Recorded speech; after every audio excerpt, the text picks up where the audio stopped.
Je me sens mal à l'aise à Bali, plus précisément dans certaines activités spirituelles. On le sait, Bali est connu pour être un peu un parc d'attractions spirituelles.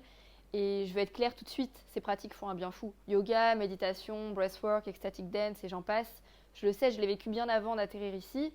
Connexion au corps, à soi, parfois jusqu'à la dissolution de l'ego, des états de conscience élargis qui permettent un vrai dialogue intérieur, des libérations somato-émotionnelles, une connexion à plus grand que soi, des verrous qui sautent dans ton cerveau, dans ta conscience, appelle ça comme tu veux. Ça peut littéralement changer une vie. Mais voilà, ici, ça se passe souvent dans des centres très privilégiés, entre occidentaux en quête d'éveil, et je me sens mal à l'aise. Mal à l'aise face à l'entre-soi et face au côté très sérieux, même en dehors des sessions. Ça me fait penser à Ariana Grande et Cynthia Erivo dans les interviews pour Wicked, si vous avez la ref. Gift. You brought such light into the room. Thank you very much. We for coming. appreciate. Du coup, je me demande, est-ce que c'est moi? Est-ce que c'est les lieux que j'ai choisis? Est-ce que je projette? Est-ce qu'un complexe d'infériorité se cache quelque part? Parce que au fond, je les connais pas bien, moi, ces gens, et moi aussi, quand je connais personne, je porte un masque et j'ai pas l'air fun du tout. Mais ce qui me questionne vraiment, c'est que cet entre-soi ne semble choquer personne. Des occidentaux entre occidentaux qui viennent se nourrir de pratiques profondes, puissantes, transformatrices, entre eux, juste entre eux. Je crois profondément que se centrer sur soi est essentiel. Se réguler, se pacifier,